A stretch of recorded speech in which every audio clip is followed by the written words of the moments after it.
Suraj sir, ഇപ്പോൾ നമ്മൾ പറഞ്ഞതുപോലെ തന്നെ സെമി ആനുവൽ റീജിഗിന്റെ ഭാഗമായിട്ട് നിഫ്റ്റി 50യിലേക്ക് സൊമാറ്റോയും അതോടൊപ്പം തന്നെ ജിയോ ഫിനാൻഷ്യൽ സർവീസസും ഒക്കെ തന്നെ ഉൾപ്പെടുന്നു. ബ്രിട്ടാനിയയ്ക്കും BPCLനും പകരമായിട്ടാണ് ഇരു കമ്പനികളും എത്തുന്നത്. സൊമാറ്റോയെ സംബന്ധിച്ചിടത്തോളം പീക്കിൽ നിന്ന് ഓൾറെഡി വലിയൊരു കറക്ഷൻ ഫേസ് ചെയ്തിട്ടുള്ള ഒരു സ്റ്റോക്കാണ്. നിലവിലെ ഈ ഒരു ഇൻക്ലൂഷനെ സംബന്ധിച്ചിടത്തോളം വളരെ പോസിറ്റീവായിട്ട് ഇനിയും മുന്നേറാനുള്ള ഒരു സാധ്യത കൂടി ബ്രോക്കറേജുകളൊക്കെ തന്നെ കൽപ്പിക്കുന്നുമുണ്ട്.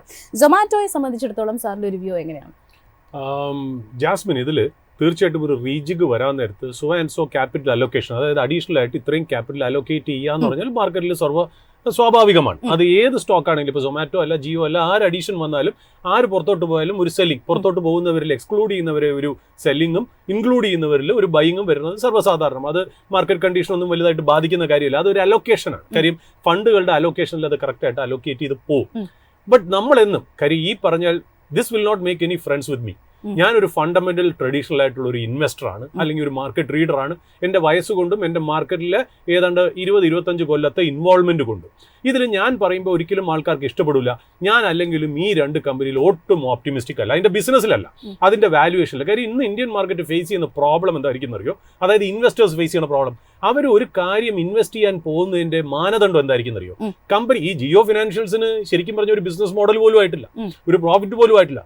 ഈവൻ സൊമാറ്റോ അങ്ങനെയൊക്കെ തന്നെ അവർക്കുണ്ടായിരുന്ന പ്രോഫിറ്റ് ഒക്കെ മോണിറ്ററി ആയിരുന്നു, അതായത് ഒരു മൊമെന്ററി ആയിട്ട് ഇടക്കാലങ്ങളിൽ മാത്രം ഉണ്ടായിരുന്ന ഒരു ക്വാർട്ടറിൽ ഉണ്ടായിരുന്ന ഒരു അനുഭവമായിട്ട് മാത്രമാണ് നമ്മളിപ്പോൾ കണ്ടേക്കുന്നത്. ഇപ്പൊ അവർ പറയുന്നത് വെച്ചാൽ അവർക്ക് പൈസ നഷ്ടമായിക്കൊണ്ടിരിക്കുക എന്നുള്ളതാണ്. ഈ രണ്ട് ബിസിനസ് മോഡലും ബിസിനസ്സുകൾ നല്ലതാണ്, ബിസിനസിനെ കുറിച്ച് ഞാൻ ഒരു മോശവും ഞാൻ അതിനകത്ത് പറഞ്ഞിട്ടില്ല. ബട്ട് ഇതിന്റെ വാല്യുവേഷൻ ജനങ്ങൾ ഫേസ് ചെയ്യാൻ പോകുന്ന പ്രോബ്ലം എന്നറിയോ? ഇപ്പൊ നാട്ടുകാർ ഇൻവെസ്റ്റ് ചെയ്യാൻ പോകുന്നതിന്റെ ഫണ്ടമെന്റൽ പാരാമീറ്റർ എന്നറിയോ? 52 വീക്ക് ഹൈ നോക്കും, ഇപ്പൊ ട്രേഡ് ചെയ്യണം എത്താതെ നോക്കും.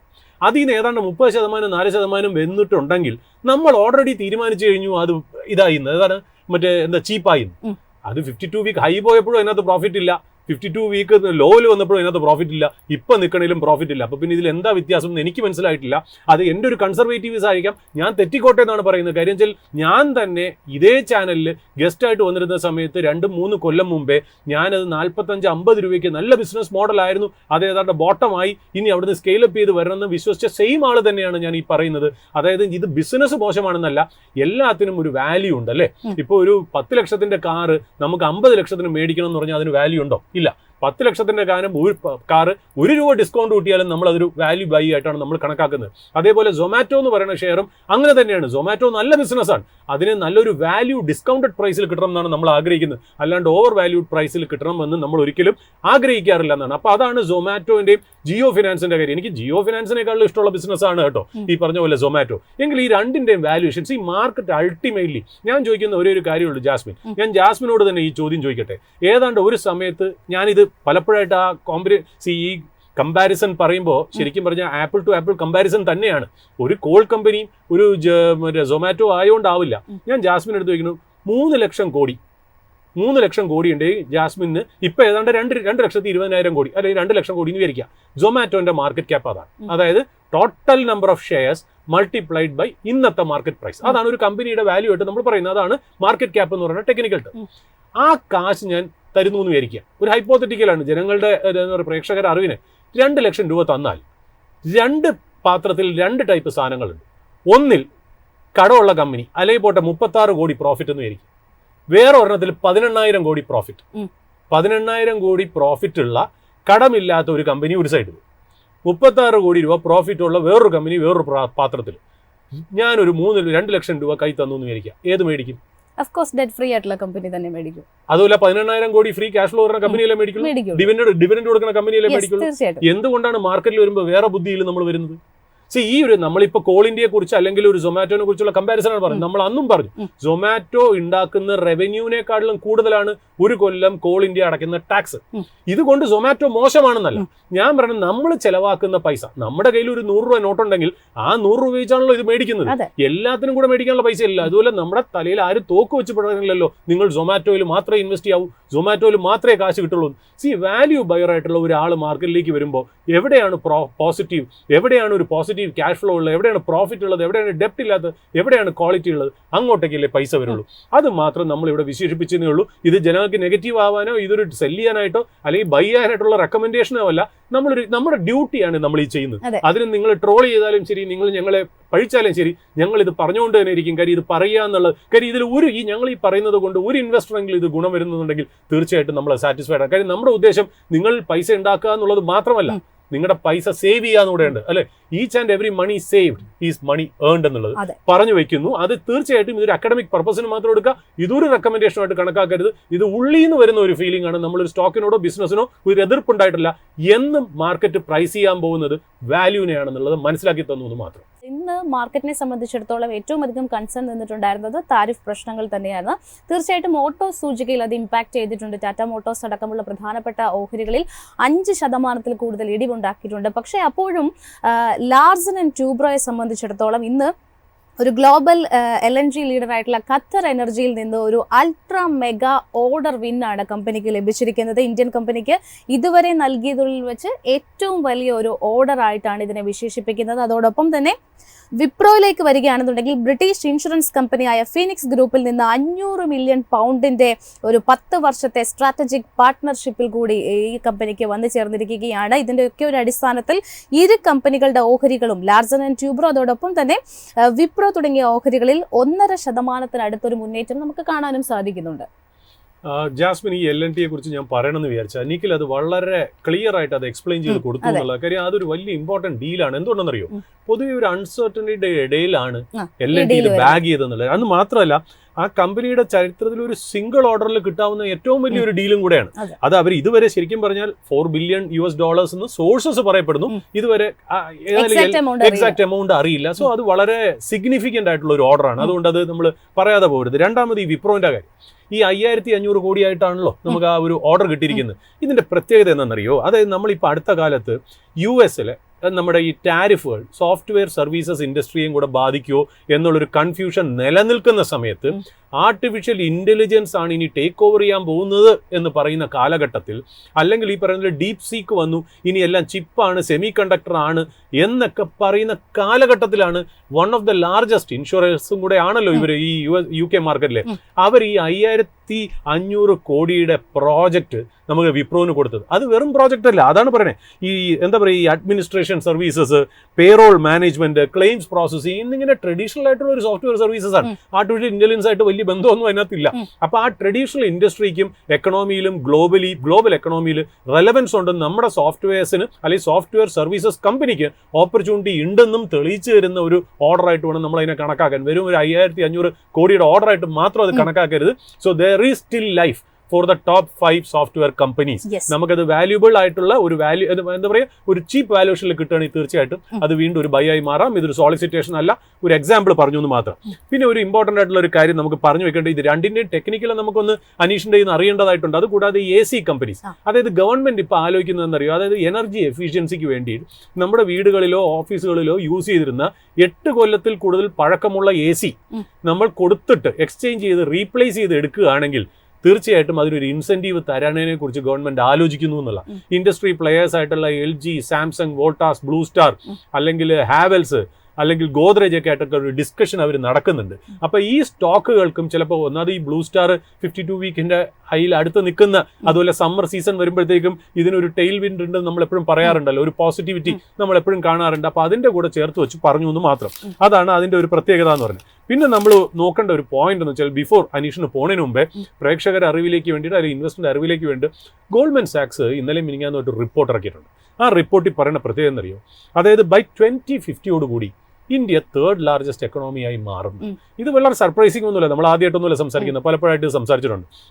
ഗവൺമെന്റ് തന്നെ ഒരു പരിധി വരെ പറഞ്ഞിട്ടുണ്ട് 2075 സെക്കൻഡ് ലാർജസ്റ്റ് എക്കണോമി ആയിട്ട് മാറും. അവരുടെ ഒരു പ്രഡിക്ഷനാണ്. അപ്പൊ അതിൽ രസം എന്നറിയോ, 2022, 2024 ഈ കാലഘട്ടത്തിൽ ഏറ്റവും വലിയ എക്കണോമി ഏതാ? USA, രണ്ടാമത് ചൈന, മൂന്നാമത് ജപ്പാൻ. അങ്ങനെയാണ് സാധനങ്ങൾ പോണത്, മനസ്സിലായോ? അങ്ങനത്തെ ടോപ്പ് 3 എന്ന് പറയുന്നത് ആ 3 കൺട്രീസാണ്. 2050 ആവുമ്പോൾ ചൈന ഫസ്റ്റ് ആവും, US സെക്കൻഡ് ആവും, ഇന്ത്യ തേർഡ് ആവും. 4th country ഏതാണെന്നറിയോ? ഇന്തോനേഷ്യ എന്നാ പറയുന്നത്. ഓക്കെ. അതാണ്. അത് കഴിഞ്ഞിട്ടാണ് ജർമ്മനി വരുന്നത്. ഉം. അപ്പൊ ഇന്തോനേഷ്യയുടെ വളർച്ച എന്ന് ആലോചിച്ചു. ഇനി 2075 ഇന്ത്യ സെക്കൻഡ് ലാർജസ്റ്റ് എക്കണോമി ആയിട്ട് മാറും അല്ലെ. ഉം. അപ്പൊ വീണ്ടും ചൈന തന്നെ ഫസ്റ്റ്, ഉം. Second India, US third. 4ഉം 5ഉം സ്ഥാനമാണ് എന്നെ ഭയങ്കരമായിട്ട് അതിശയിപ്പിച്ചു പോയത് ആ റിപ്പോർട്ടിൽ. 4ാമത്തെ സ്ഥാനം ഇന്തോനേഷ്യ, 5ാമത്തെ സ്ഥലം നൈജീരിയ.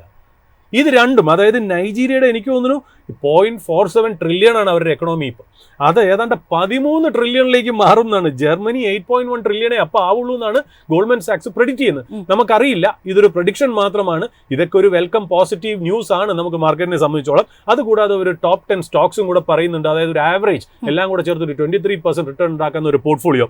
SDFC ബാങ്ക് ഉണ്ട്, AU സ്മോൾ ഫിനാൻസ് ബാങ്ക് ഉണ്ട്, M&M ഉണ്ട്, മേക്ക് മൈ ട്രിപ്പ് അവർ പറയുന്നുണ്ട്, IndiGo, Adani ports, power grid, Apollo hospital, Titan and GCPL. ഈ 10 സ്റ്റോക്സ് ആണ് അവർ ഒരു പോർട്ട്ഫോളിയോ ഇനി അടുത്ത ഒരു 10-20 ഇനിയുള്ള വലിയ വെൽത്ത് ക്രിയേറ്റർ എന്നുള്ള രീതിയിലാണ് അവർ ഇത് അവതരിപ്പിച്ചിരിക്കുന്നത്. ഇത് ഞാനൊന്ന് ഇൻവെസ്റ്റേഴ്സിന്റെയും ട്രേഡേഴ്സിന്റെയും അറിവിന് വേണ്ടി പറഞ്ഞൊന്ന് മാത്രം. നമുക്കിനി L&Tയുടെയും വിപ്രോന്റെയും ടെക്നിക്കലായിട്ടുള്ള ചാർട്ട് അനീഷിനെയും അറിയാനുണ്ട്. സമയം തീരുന്നതിന് മുമ്പ് നമുക്കത് ചോദിക്കാം.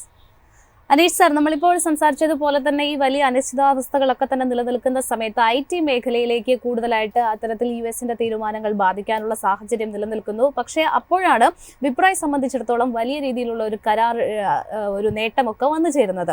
വിപ്രോയും ലാർസൻ ആൻഡ് ടൂബ്രോയെ സംബന്ധിച്ചിടത്തോളം ഇന്നൊരു മികച്ച നേട്ടം തന്നെ രേഖപ്പെടുത്തുന്നുണ്ട്. ഇത്തരം കാര്യങ്ങളൊക്കെ തന്നെ ടെക്നിക്കലി എത്രമാത്രം സാധൂകരിക്കാനാണ് സാധ്യത?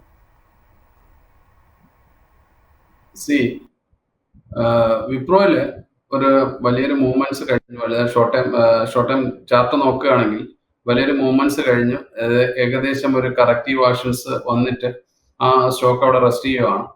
അതൊരു മൂവ്മെന്റ്സ് എന്ന് പറയുന്നത് 320 വരെ പോയതാണ്. അറൌണ്ട് 240 200 ലെവലിൽ നിന്ന് 320 വരെ പോയി.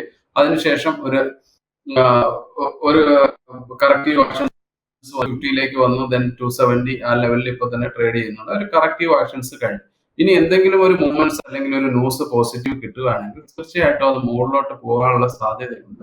അതിനുവേണ്ടി തയ്യാറെടുത്ത് നിൽക്കുന്ന ഒരു ചാർട്ട് പാറ്റേൺ ആണ് നമുക്കതിൽ കാണാൻ വേണ്ടി കഴിയുന്നത്. ഒരു വലിയ മൂവ്മെന്റ്സ് ഉണ്ടായിരുന്നു, അതിനുശേഷം വന്നു, റെസ്റ്റ് ചെയ്യുന്നുണ്ട്. ഇനി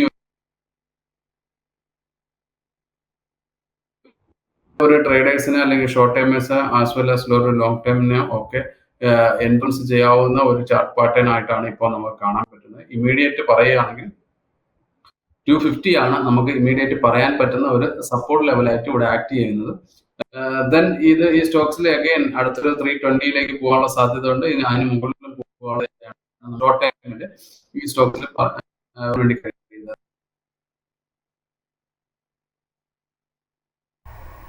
വിപ്രോ ഒരു വലിയൊരു മൂവ്മെന്റ്സിലേക്ക് തന്നെ പോകാനുള്ള സാധ്യതയുണ്ട്. നിയറസ്റ്റ് ഷോർട്ട് ടൈം റെസിസ്റ്റൻസ് എന്ന് പറയുന്നത് 320 ലെവലിലാണ്. ദെൻ നമ്മൾ അടുത്ത് L&Tയിലേക്ക് നോക്കുകയാണെങ്കിൽ ഒരു വലിയൊരു ഷാർപ്പ് മൂവ്മെന്റ്സ് വന്നു കഴിഞ്ഞു. ആൾറെഡി ഒരു ഷാർപ്പ് കറക്ഷൻ ഉണ്ടായിരുന്നു. 3900 നിന്ന് ഒരു ഷാർപ്പ് കറക്ഷൻ 3000ലേക്ക് പോയിട്ടുണ്ട്. 3000 നിന്ന് 3500ലേക്ക് റിക്കവറിയും വന്നിട്ടുണ്ട്.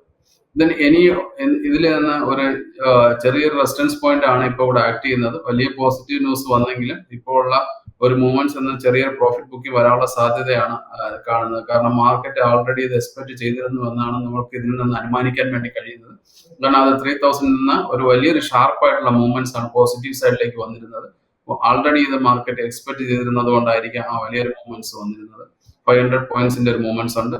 ദെൻ ഒരു ചെറിയ പ്രോഫിറ്റ് ബുക്കിംഗ് ആണെങ്കിൽ അഗൈൻ ബൈ ചെയ്യാം. നിയറസ്റ്റ് റെസിസ്റ്റൻസ് ലെവൽ എന്ന് പറയുന്നത് 2900 എന്ന ഒരു ലെവലിലാണ് നമുക്ക് സപ്പോർട്ട് ചെയ്യുന്ന സ്റ്റോക്സാണ്. ഒരു ലോങ് ടൈം ആയിട്ട് ഒരു കൺസോൾട്ടേഷൻ ലെവലിലായിരുന്നു. അവിടെ നിന്നും ഒരു മൂവ്മെന്റ്സ് ആണ് ഇപ്പോൾ വന്നിരിക്കുന്നത്. തീർച്ചയായിട്ടും ഷോർട്ട് ടൈം ട്രേഡേഴ്സിനെ സംബന്ധിച്ച് ഒന്ന് വെയിറ്റ് ചെയ്ത് വീണ്ടും റീ എൻറ്റർ ചെയ്യുന്നതായിരിക്കും നല്ലത്. ദെൻ ലോങ് ടൈമിനെ സംബന്ധിച്ച് എൻറ്റർ ചെയ്യാവുന്ന അത് 3900 ഇമ്മീഡിയറ്റ് വരുന്ന ഒരു റെസിസ്റ്റൻസ് പോയിന്റ് ആണ്. സർ, അതോടൊപ്പം തന്നെ നമ്മൾ ജിയോഫിനെ കുറിച്ച് സംസാരിച്ചിരുന്നു. ഇനി റിലയൻസിലേക്ക് വരികയാണെന്നുണ്ടെങ്കിൽ റിലയൻസ് ഇൻഡസ്ട്രീസിനെ സംബന്ധിച്ചിടത്തോളം ഇന്ന് ഒരു പോസിറ്റീവ് നോട്ടിലാണ് ട്രേഡ് ചെയ്യുന്നത്. അറൗണ്ട് ഒരു 1% മുന്നേറ്റം സ്റ്റോക്ക് രേഖപ്പെടുത്തുന്നുണ്ട്. റിലയൻസിന്റെ ഒരു പെർഫോമൻസ് പരിശോധിക്കുന്ന സമയത്ത് 2024 ജൂലൈ മുതൽ ഒരു 20% കറക്ഷൻ ഓൾറെഡി ഫേസ് ചെയ്തിട്ടുണ്ട് റിലയൻസിനെ സംബന്ധിച്ചിടത്തോളം. പക്ഷേ നിലവിൽ MK ഗ്ലോബൽ അടക്കമുള്ള പ്രധാനപ്പെട്ട ബ്രോക്കറേജുകൾ വളരെയധികം ഒപ്റ്റിമിസ്റ്റിക് ആണ് ഈ ഒരു സ്റ്റോക്കിൽ. ഈ ഒരു 2025 സാമ്പത്തിക വർഷം അവസാനിക്കുകയാണ്. അടുത്ത ഒരു സാമ്പത്തിക വർഷത്തിലേക്ക് പ്രധാനമായിട്ടും ഓയിൽ ടു കെമിക്കൽ ബിസിനസ്സും ഒപ്പം ടെലികോമിലെ താരിഫ് ഹൈക്ക് അടക്കമുള്ള പ്രധാനപ്പെട്ട ഫാക്ടേഴ്സ് കമ്പനിയെ സപ്പോർട്ട് ചെയ്യാനുള്ള ഒരു സാധ്യതയാണ് പങ്കുവയ്ക്കുന്നത്. റിലയൻസിനെ സംബന്ധിച്ചിടത്തോളം ടെക്നിക്കൽ ചാർട്ട് എങ്ങനെയാണുള്ളത്? വളരെ പോസിറ്റീവ് ആയിട്ടുള്ള ഒരു ടെക്നിക്കൽ പാറ്റേൺ ആണ് റിലയൻസിൽ നമുക്ക് ഫോം ചെയ്യാൻ കഴിഞ്ഞത്. അതായത് ഒരു ഡേ വൈസിലെ ചാർട്ട് നോക്കുകയാണെങ്കിൽ നമുക്ക് റിവേഴ്സ് ഹെഡ് ആൻഡ് ഷോൾഡർ എന്ന ലെവലിലാണ് ഒരു പോസിറ്റീവ് മൊമെന്റം പ്രതീക്ഷിക്കപ്പെടുന്ന ഒരു ചാർട്ട് പാറ്റേൺ ആണ് അവിടെ ഫോം ചെയ്തിരിക്കുന്നത്. അതിന്റെ ഒരു ലോവർ പോയിന്റ്സ് വരുന്നത് 1160 ആണ്. ഇപ്പോൾ ടോപ്പിലേക്ക് വന്നിരിക്കുന്ന 1280, 1300 എന്ന ലെവലിൽ നിന്ന് ബ്രേക്ക് ചെയ്ത് കഴിഞ്ഞാൽ നമുക്കൊരു 1500 വരെ പോകാനുള്ള ഒരു സാധ്യത നമുക്ക് ഈ സ്റ്റോക്സിൽ കാണാം. വളരെയധികം പോസിറ്റീവ് പാറ്റേൺ ആണ്. വോളിയം സപ്പോർട്ട് ചെയ്യുന്നുണ്ട്, മാസ് പാർട്ടിസിപ്പേഷൻസ് ഒക്കെ വരുന്നുണ്ട്. ഇപ്പൊ ചെറിയ ചെറിയ കറക്ഷൻസ് അല്ലെങ്കിൽ ചെറിയ പ്രോഫിറ്റ് ബുക്കിംഗ് ഒക്കെ തന്നെ സ്റ്റോക്കിൽ ഉണ്ടാവുന്ന സമയത്ത് റീ എൻറ്റർ ചെയ്ത് ഒരു ഷോർട്ട് ടൈം ട്രേഡേഴ്സിനെ സംബന്ധിച്ച് ഒരു പോസിറ്റീവ് നോട്ടിലേക്ക് വരികയാണെങ്കിൽ പ്രോഫിറ്റ് ഉണ്ടാക്കാവുന്ന ഒരു അവസരമുള്ള ഒരു സ്റ്റോക്സ് ആണ്, അല്ലെങ്കിൽ അതിന്റെ ചാർട്ടിന്റെ പാറ്റേൺ അതാണ് നമ്മളെ കാണിക്കുന്നത്. അപ്പൊ പോസിറ്റീവ് ആയിട്ടുള്ള ഒരു മൂവ്മെന്റ് നമുക്ക് എക്സ്പെക്ട് ചെയ്യാൻ കഴിയുന്ന ഒരു സ്റ്റോക്സ് ആണ്. 1500 ലെവലാണ് ഇമീഡിയറ്റ് വരുന്ന ഒരു റെസിസ്റ്റൻസ്. അതിന്റെ ഇടയിൽ ചെറിയ റെസിസ്റ്റൻസ് 1340 ഉണ്ട്. ബട്ട് അവിടെ നിന്ന് ബ്രേക്ക് ചെയ്ത് പോകുമെന്നാണ് നമ്മളത് പ്രതീക്ഷിക്കുന്നത്.